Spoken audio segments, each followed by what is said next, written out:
Have you ever been at a big family dinner where the air is thick with polite chatter and the clinking of silverware? You know, the kind where everyone's on their best behavior, or at least trying to be. Well, picture this. The whole family is gathered around a massive, polished dining table. It's one of those special occasion dinners. The good china is out, there are more forks than you know what to do with, and the adults are making that kind of small talk that's just a little too small.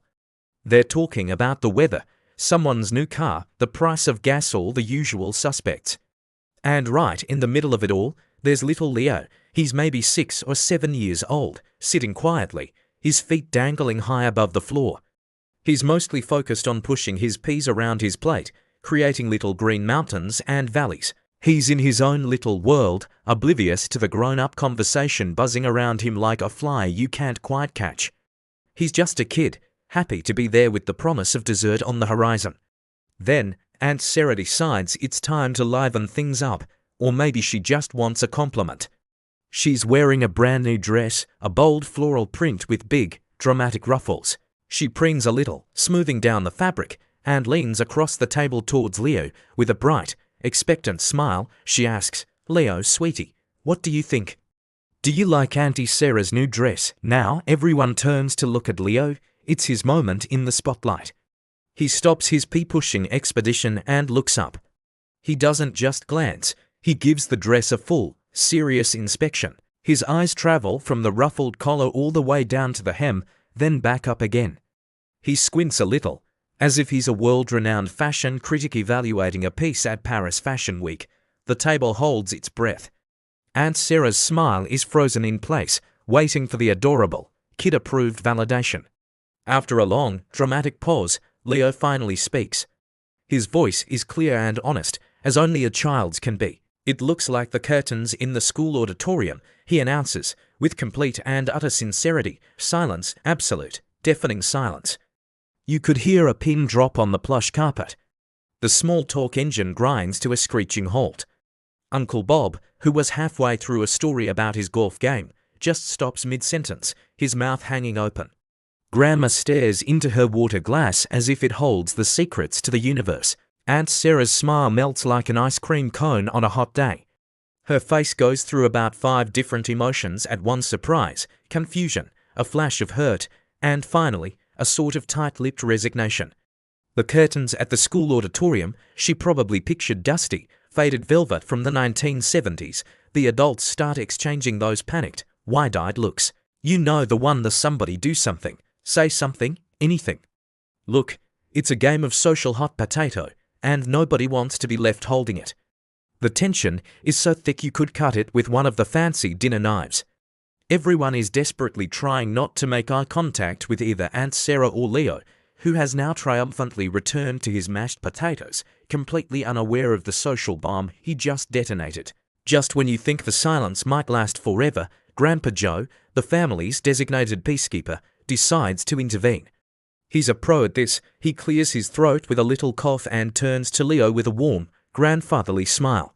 He's going to change the subject, steer the conversation into safer waters, a classic, reliable maneuver. "Well now, Leo," Grandpa Joe says in his booming, friendly voice, "that's an interesting observation. But tell me, son, what do you want to be when you grow up? A firefighter, an astronaut?" He winks, trying to coax a cute, predictable answer out of him. The family lets out a collective, silent sigh of relief. Good old Grandpa Joe, saving the day. Surely Leo will say something charming and innocent, and they can all laugh and move on from the great curtain dress incident of the year. Leo puts down his fork again. He looks at his grandpa, his expression thoughtful and serious. This isn't a question he's taking lightly. The family leans in, ready for the adorable answer that will smooth everything over. A doctor, maybe, or a superhero. Leo takes a deep breath and delivers his response with the confidence of a CEO addressing a boardroom. "I want to be rich," he declares. Okay, a little blunt, but not a total disaster. But he's not finished. He continues, "I want to be rich enough to pay all the bills, so I don't have to live in a small house like this." And boom, detonation number 2. If the first comment was a firecracker, this one was a full-blown fireworks finale. The jaws that had just been picked up off the floor drop right back down again.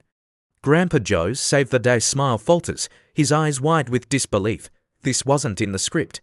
He was expecting policemen, not a brutal takedown of his and Grandma's financial status and home decor choices. The adults look at each other, their faces a gallery of mortification. Aunt Sarah, still reeling from the curtain comparison, now looks almost relieved that the spotlight is off her dress. Uncle Bob looks like he's mentally calculating the property value of the house. Mom and Dad look like they want the floor to open up and swallow them whole. They're probably planning Leo's future lessons on tact and diplomacy, starting tomorrow morning. But Leo is completely unbothered. He sees the mission as accomplished. He answered the questions honestly and to the best of his ability.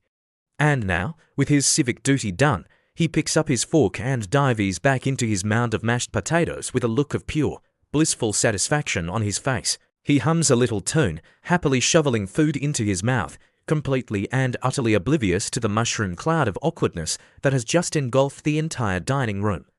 And as the adults sit there in stunned silence, all they can do is watch this tiny, unfiltered agent of chaos enjoy his dinner, leaving a trail of social destruction in his wake. You gotta love kids, right? Their honesty is both a blessing and, in moments like these, a hilarious curse. It just goes to show, if you ask a kid a question at a family dinner, you better be prepared for the answer. Thanks for watching, and don't forget to like and subscribe for more stories. See you next time.